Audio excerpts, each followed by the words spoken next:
Today I'm going to show you how I did this siding,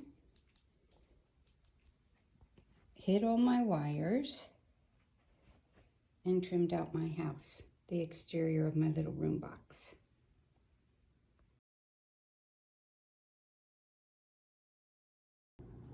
Okay, as you can see, I have my candle, well, maybe you can't.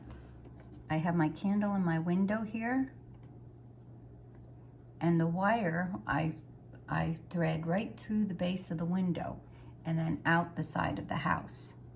I then, with a Dremel tool, carved a grout, a little groove into the wood here for the wires to go in. Here is where I have my Tiffany lamp. The wires are coming through and then fed through this groove. All these wires are going underneath my house and being fed through to this side, where all my wires for all my house, all my lighting in my house, these are just temporary tapes. All the lighting in the house is being fed through to this location. See, there's grooves there. I have my grooves ready, and since I'm going to cover these wires with siding, first I'm going to tape over them with masking tape, because I'm going to use some hot glue to hold my siding on, and they don't recommend you use hot glue with these thin wires. And this way the tape will keep it flush and flat on the wood, so the siding will go right over that. When watching my video, I realized I had a lot of burn marks on my wood, and I thought you might wonder why there were burn marks on the side of the house. Well, in order to strip my wires, I use this handy dandy, I think it's a wood burning tool actually, but all I do is touch the wire with the hot blade, boom, and the wire is stripped perfectly. So I thought I would share that with you. They say not to use hot glue on these things, but I think that's mostly for the bulb area. But these wires, they seem to strip real easy this way.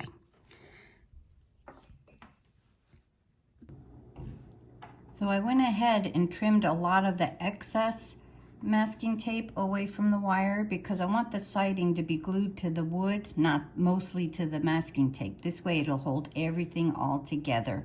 So hopefully it'll last a few years. My power source for this house is this little 12-volt adapter. It's pretty cool. It plugs right into the wall, which I like. I don't want to have to be changing batteries out. And it has this long cord with an on-off switch, which is cool. And then this plugs into this thing. I don't know the technical terms, but that will plug into that. And then these wires get attached to all my connected lights. The black to the black, the red to the red. I have a plan to hide these. That's coming up next. Back to a bit of the wiring. You see I have my 3 candles. Each have a individual LED light in there, and the 3 wires come down at the bottom. I connected all 3 red to 1 red and 3 black to 1 black.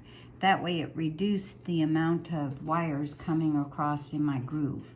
Now I just gotta dig a deeper hole for the connection, so that they don't stick out of my siding. A little side note, my favorite tools to use are scalpels and the surgical blades. They're fairly cheap. They're super sharp, so you have to be really careful with them, but I love them.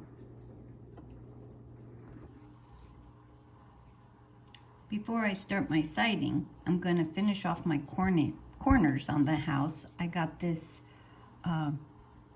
trim from Home Depot. It was a little over $1 a foot, but it works perfect. It'll go right on the corner and trim it out. I've used this on lots of my doll houses, and it's worked great. In order to avoid having to use a clamp, I like to use a combination of glue. My favorite glue is tacky glue, Alien's tacky glue. It grabs and it holds really well. I will use a hot glue gun in the spaces where there's no glue. That way that grabs it first and the other glue dries strong. Now I'm ready to start the siding. What I use is tack strips for upholstering furniture. It works great, just wait and see.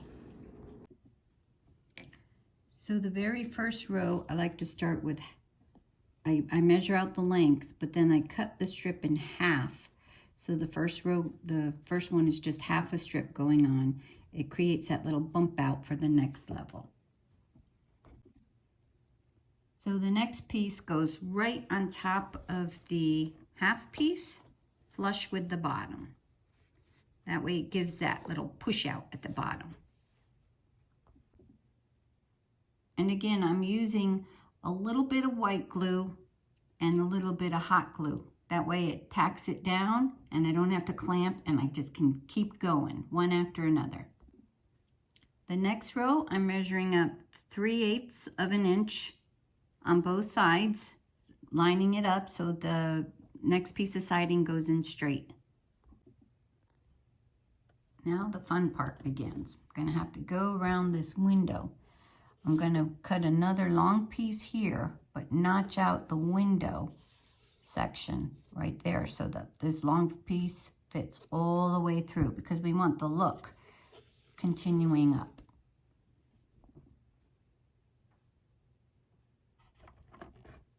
Okay, I got it cut. Now all I have to do is add glue and slide it right in. Okay, I got one side done. Now I'm going to work on the other side because I got to the point where the piece above this window will all be one piece. So I don't want to do any more on this side until I get this side done. I'll be back. Okay, we made it to the top. Now it's time to cut the notched out one that will go over both sides and the window. Stay tuned. I got lucky. I was all prepared to notch it out, but as you can see, I line it up with this side and the right side. It fits perfect without any need for notching. That is awesome. It's looking pretty good too, if I say so myself. And there it's done. One whole wall of siding. Now I have the challenging wall, the one that goes around the chimney and the triangle windows. But we can do it. So I'm getting ready to set up my, cover up my electrical wires on the final corner. I have the siding done on that side, and now I need to do this side. But I'm working on a box to hold my wires. So if I need to, I can get to them and add more lights if I want to do someday. And my before I finalize all this, I want to make sure all my lights are working. I plugged it in and it is. So that's a good start.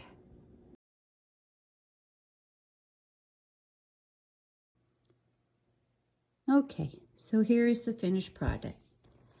I started this project in order to showcase my handmade clock, my tree, and my mantle clock.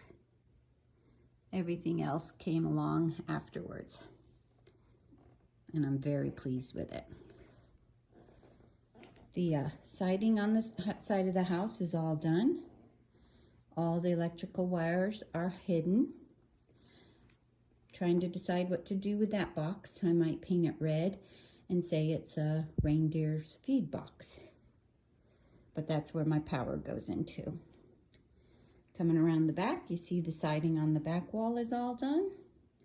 Turned out pretty nice. This wall is considered an interior wall. If it were part of a large house, it would be on the inside. So I painted it green. And I love how you see the fire through the archway. There we go. That's it. I hope you enjoyed this.